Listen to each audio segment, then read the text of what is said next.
ఇప్పుడు నేను నా గురించి డిక్లేర్ చేస్తున్నా. నా గురించి అంటే అది ఈగోయిస్ట్గా కాదు. ఇప్పుడు ఎయిర్పోర్ట్లో అడుగుతారు కదా మేలా ఫీమేల్ అంటే మేల్ అని చెప్తా, ఈగో ఏముండదు. అట్లా చెప్తున్నా. అదేంటంటే నా మనస్సు మీద ఎలాంటి మరకలు లేవు అని చెప్తున్నాను. అంటే పప్ప మరక అంటే ఏంటి అసలు? ఒకరు గురించి ఒక అభిప్రాయం ఏర్పరచుకోవడం, నీ గురించి నువ్వు ఒక అభిప్రాయానికి రావడం, నేను ఇదే స్థితి వేరు, అభిప్రాయం వేరు. స్థితి అంటేనేమో నువ్వు అభిప్రాయం ఏర్పరచుకున్నా ఉంటుంది, దాన్ని మాటగా చెప్పడం. ఇప్పుడు నా గుండె కొట్టుకుంటుంది, ఇది అభిప్రాయం కాదు, ఉన్నది చెప్తున్నా. నేను అందంగా ఉంటాను, ఇది అభిప్రాయం. సో అభిప్రాయాలు అనేవి మనిషిని ఇబ్బంది పెడతాయి. అభిప్రాయాలు ఎలా స్థిర అభిప్రాయాలు ఉండకూడదు ఎవరి గురించి. అంటే పప్ప మరకల్లో మంచి మరక, చెడు మరక, మరక లేకపోవడం, మరకలే ఉండొద్దు. ఇందులో మంచి చెడు కూడా లేదు. నీ మీద నాకు మంచి అభిప్రాయం లేదు, చెడు అభిప్రాయం లేదు. వర్తమానంలో జరుగుతున్న దాన్ని బట్టి ఏ అభిప్రాయం అది నెక్స్ట్ వస్తుంది. మంచి సందర్భం వచ్చింది. అభిప్రాయం ఏర్పడకుండా ఉండాలంటే నువ్వు చనిపోయి ఉండాలి. అదే చెప్తున్నా, అదే కాన్ఫ్లిక్ట్. అభిప్రాయం ఉండకూడదంటే ఈ క్షణం మీటింగ్ బాగా జరిగిందా, అభిప్రాయం ఏర్పడ్డది కదా, నిమిషంలో వెళ్ళిపోవాలి, మర్చిపోవాలి. ఇప్పుడు వీడు ఏదో తప్పు చేశాడు, వీడు వేస్ట్ పేలో బుద్ధి లేదని నీకు అని తిట్టాను, నిమిషం తర్వాత మర్చిపోయాను నేను ఆ సందర్భం వరకే. అట్లా కాకుండా ఇప్పుడు దాన్ని శాశ్వత అభిప్రాయంగా మార్చుకుంటే టైసన్ అని తలుచుకుంటే నాకు కోపం వస్తుంది. వాడా నా కొడుకు అది వేరు, అది చాలా ఎక్స్ట్రీమ్స్కి వెళ్తున్నావు. ఇప్పుడు ఎవడో యాసిడ్ తెల్లడానికి వస్తాడు, అది ఉత్తుగా జరిగేది కాదు. మనం చెప్పేది జనరల్గా డే టు డే లైఫ్లో. రిపీటెడ్గా తప్పు చేసిండు, కోపం వచ్చింది, రిపీట్ అయిపోయిన తర్వాత మళ్ళీ మర్చిపోయారు, మీరు నా అభిప్రాయం ఏం లేదు, కానీ పని రిపీటెడ్గా చేస్తున్నాను అనుకోండి, అప్పుడు ఆ ఇన్ఫర్మేషన్ నాలో ఉంది, ఆ ఇన్ఫర్మేషన్ ఎక్కడికి పోదు. అట్లా రిపీటెడ్గా చేయడానికి ఒక మనిషి రిపీటెడ్గా మనకు నచ్చని పని నేను అతనితో కలవను, దాని స్థితి అనుకోవచ్చా, అతని స్థితి అనుకోవచ్చా, అది నాకు తెలియదు. నేను నా గురించి చెప్తున్నా, అది ఆయనకి ఇష్టమైతే అట్లా ఆయన ఉండని. నేను చెప్పేది ఒకవేళ నిజంగా నాకు ఒక మనిషితో నిరంతరం సంఘర్షణ వస్తుందనుకో, నేను నా యొక్క సైకలాజికల్ కమ్యూనికేషన్ వర్క్ కట్ చేస్తాను. నేను ఫస్ట్ నేర్చుకున్నది, నాకు హాస్టల్లో ఒక వ్యక్తి ఉండేవాడు, వచ్చి నువ్వు ఒక క్యాలెండర్ డిజైన్ చేయాలి అంటే సరే అన్నాను. అన్న తర్వాత దానికి అర్జెంటుగా ఇప్పుడే కావాలన్నా, ఇప్పుడు నేను వేరే పనిలో ఉన్నాను.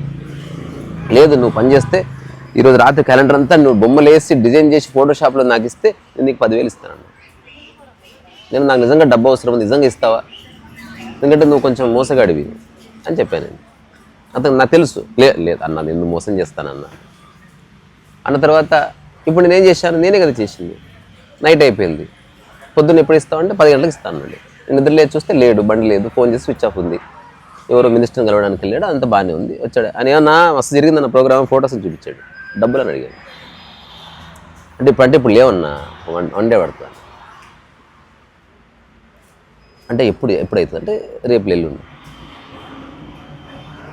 సో ఒక వారం రోజులు అయింది, నేను సఫర్ అయ్యా, ఘోరంగా సఫర్ అయ్యాను నేను ఆ వారం రోజులు. వాడిని తలుచుకుంటే నాకు కోపం, ఇస్తాను. ఆ తర్వాత విషయం తెలిసిన సఫర్ అవ్వడం ఉంటుంది కదా, ఇప్పుడేమో దేర్ ఇస్ నో సఫరింగ్, ఆ క్షణంలోనే తెలిసిపోతుంది నాకు. మళ్ళీ ఈ ఎక్స్టెన్షన్, నమ్మడాలు, నమ్మకపోవడాలు, నమ్మక ద్రోహాలు, బొంగు భోజనాలు ఏమి లేవు ఇప్పుడు. పట్టించుకోను అసలు వాడు పని చేయను, పని చూడగానే తెలిసిపోతుంది. నేను ఎందరితోనూ పని చేయను. అయితే ఇప్పుడు ఒకరోజు మళ్ళీ కలిస్తే పిలిచాను, ఒకసారి ఇట్రా అంటే చేయకండి అన్న, చేయకండి ఇచ్చాడు.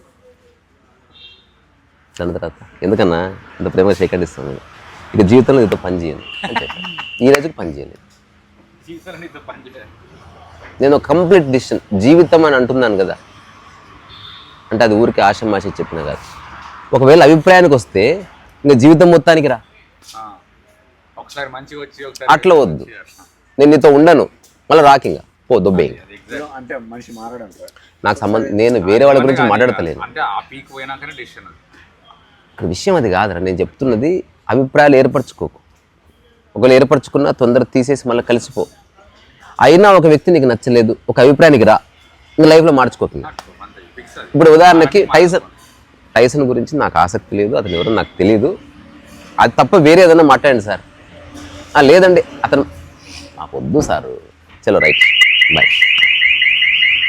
ఆగు, నేను చెప్తాను ఎందుకు ఉత్తావులప్పన్. సో ఇది నేను 100% నా జీవితంలో ముగ్గురు నిర్ణయించుకున్న కలవద్దని అభిప్రాయం వచ్చింది నాకు. ఎంత క్లియర్ అభిప్రాయం అంటే, నా ఎదురుకు వచ్చిన హ్యాబిట్స్లో ఆ వ్యక్తి నా ఎదురుకు వచ్చాడు, వచ్చి ఇలా అన్నాడు, ఏ రీసా హవర్ యు మ్యాన్ అని ఉత్త అయిపోయిన తర్వాత ఇట్లా న్యూట్రల్ ఉన్నాడు. నేను తీసాను కాదని చెప్పి ఊరికో ఎవరు సార్ మీరు చేయవద్దులండి ఫస్ట్. ఎవరు సార్ మీరు? రేసు గుర్రం. నాకు మీరు తెలియదండి. మనుషుల పనులు మనుషులు ఉంటారు, కొంచెం హెల్త్ చెక్ చేసుకోండి, ఏదో ప్రాబ్లం ఉన్నట్టుంది అని చెప్పి వెళ్ళిపోయింది. ఇప్పటి వరకు సందర్భంగా చెప్తున్నా, అతని మీద నాకు అభిప్రాయం ఏర్పరచుకుంది లైఫ్లో. అతని గురించి ఆలోచించను, అతని గురించి నాకు ఇంకేమీ లేదు, అతను ఎవరో కూడా తెలియదు నాకేం అవసరం.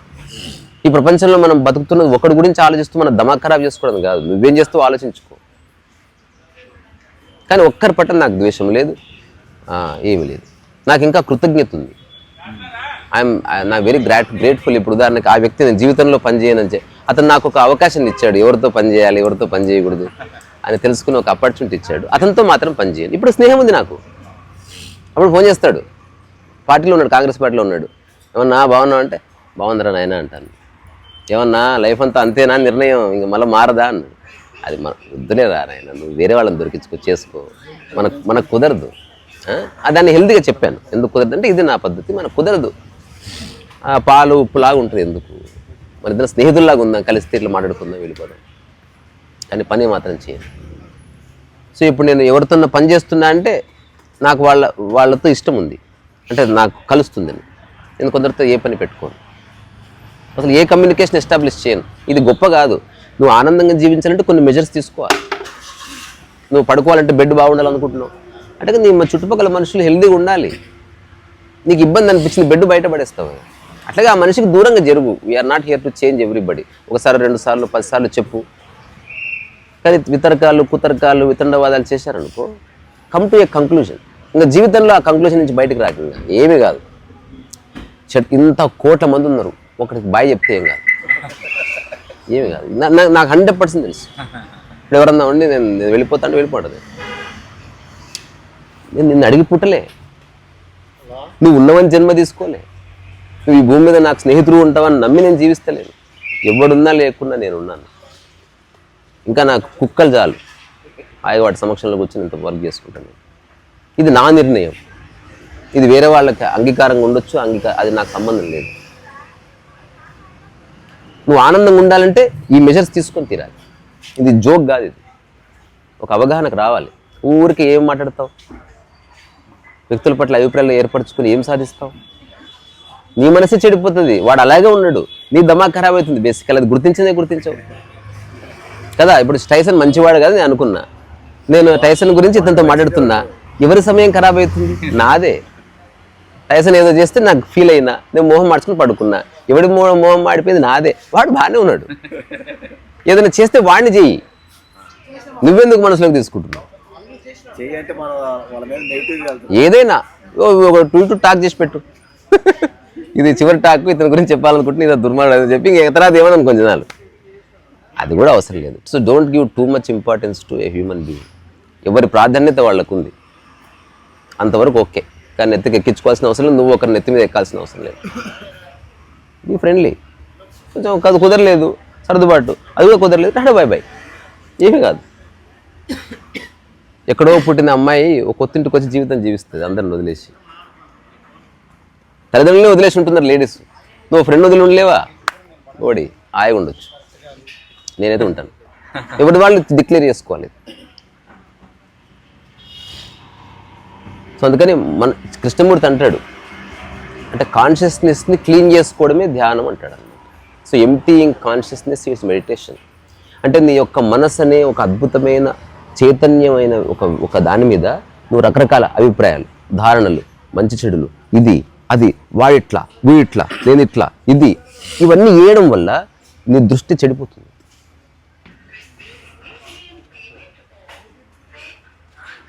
అదంత ఆరోగ్యకర లక్షణం కాదు. ఎవడన్నా అలాగే ఉండాలనుకున్నాడు అనుకో, దాని అర్థం వాడు సఫర్ అవుతాడు. ప్రత్యేకమైన కారణాలు అక్కలు వాడి మనసే suffering, the very thought it self వాడిని ముంచేస్తుంది. నేను చిన్న కథ రియల్గా జరిగిందే, మీరు అసలు ఆశ్చర్యపోతారు. విజయ అనే ఒక అమ్మాయిని ఒక అతను ప్రేమించాడు, నాకు తెలిసిన వ్యక్తే.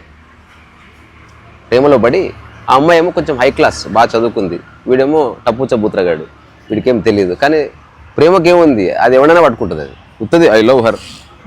ఇప్పుడు ఆమె ఫోన్ చేస్తే లేపదు, దాంతో వీడు విరహ వేదనకు లోనయ్యి రాత్రులు నిద్రపట్టక కవిత్వాలు, పోయట్రీలు, తత్వాలు రాసి ఆ తర్వాత తను ఒక ఆల్బమ్ చేశాడు. ఎక్కడ విజయ అని పేరున్న ఫొటోస్ తీశాడు. విజయ డైరీ, విజయ పాల దుకాణము, విజయ సేల్స్, విజయ్ సేల్స్, ఇట్లా ఎక్కడెక్కడ విజయ ఉందో చేశాడు. ఆ తర్వాత ఇదంతా అయిపోయి ఇంత బుక్ చేశాడు, నాకు చూపించాడు. ఆ అమ్మాయి ప్రేమలో ఇది చేశాను. నేను ఎందుకు టైం వేస్ట్ చేసుకుంటున్నావు, నీకు ఏం తెలుసు అన్న ప్రేమ గురించి, నువ్వు రాయివన్నా, నువ్వు బండరాయివన్నా. సరేలే నీ ఎమోషన్, సరేలే నెక్స్ట్ ఏం చేద్దాం అనుకుంటున్నావు. ఆ అమ్మాయిని కలిసి ఇచ్చి నా ప్రేమను రుజువు చేసుకున్నా. ఆ అమ్మాయి ఇచ్చిందిరా షాకు, వాడు ఎగ్దం ఎల్లటన్ అయిపోయి ఒక 2 రోజులు అటు ఇటు తిరిగి, అమ్మో నా వల్ల కాదు నాయన, ఏం చేసింది మీరు ఎవ్వరు గెలిచలేరు ట్విస్ట్. ఆ అమ్మాయిని కలిశాడు, వెళ్ళి కలిసినాక కాదు చెప్పు రాజేష్ అంటే, నీకోసం ఏం చేశాను చెప్పు. ఏం చేశావు అంటే, ఇది చేశాను. అవునా, ఇది ఎవరి పేరు అన్నదండి. అదే అడిగింది, నీ పేరు విజయ్ కాదంటే, అవును నేను ఇప్పుడు సన్యాస దీక్ష తీసుకుని వేరే మారిపోయాను, ఇప్పుడు ఆనందమయ్య, నేను ఆనందమయ్య మా అన్నదంట. ఇంకా ఏంటి విషయాలంటే,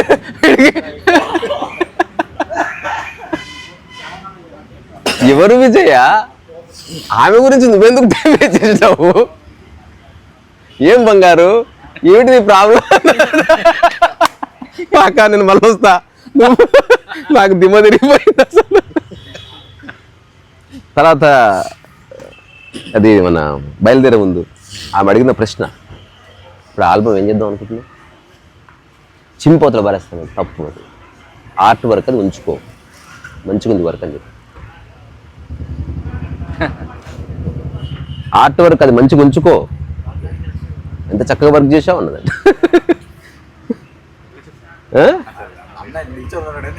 అంటే నేనేం చెప్తున్నా, నువ్వు నిర్ణయాలకు వచ్చినంత మాత్రాన అది అయిపోదు,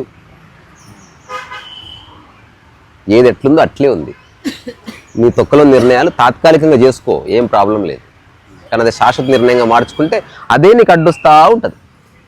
ఇంతే, నాకు ఏ శాశ్వత నిర్ణయం లేదు. ఈరోజు ఇట్లా ఆవాజ్ వస్తుంది, బాబు ఎక్కడ లేదు అక్కడ పడుకోవాలంటే ఓకే రైట్, నీ ఫ్రెండ్ నేను మోసం చేశాడు, అవునా సరే కలవనులే, ఏదో నిర్ణయానికి వచ్చేస్తాం. కాదు, అర్థం చేసుకోవడం. ఐఎమ్ నాట్ కాంప్రమైజ్, నా జీవితంలో కాంప్రమైజ్ లేనే లేదు, నేను అర్థం చేసుకుంటున్నాను. కాంప్రమైజ్ అంటే స్ట్రగుల్, అది అర్థం చేసుకుంటే ఒక ఉన్నత స్థితిలోనే చూడడం, సందర్భాన్ని అంతా ఆకలింపు చేసుకొని ప్రస్తుతానికి ఇంత వచ్చేలాను. కాంప్రమైజ్ అనేది వెరీ బ్యాడ్, కాంప్రమైజింగ్ లైఫ్ అనేది వెరీ బ్యాడ్. అసలు నేను నాకు ఏ కాంప్రమైజ్ లేదు. నేను కొన్నిసార్లు అడ్జస్ట్ అవుతాను, అడ్జస్ట్ ఎప్పుడు తాత్కాలికమే, కాబట్టి అందరూ అడ్జస్ట్ అవ్వాలి.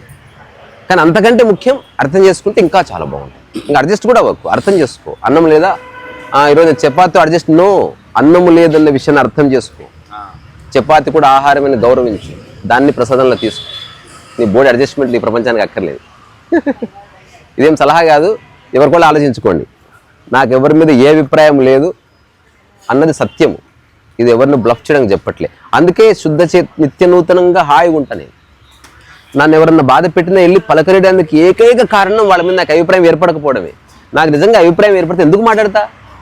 ఎవరైనా కావచ్చు, అది మా అమ్మ కావచ్చు, నా బిడ్డ కావచ్చు, వైఫ్ కావచ్చు, ఫ్రెండ్ కావచ్చు, వీడు దుర్మార్గుడు అని నాకు అనిపిస్తుంది, ఎందుకు నాకు బలుపాయమన్నా అప్పట్లా అనిపించింది లేదు చెల్లొచ్చెల్లు. మళ్ళీ అయినా సరే వాళ్ళు మొండి పట్టుకెళ్ళారనుకో టాటా బాయ్ బాయ్ చెప్పాడు, అది ఎవరైనా కావచ్చు.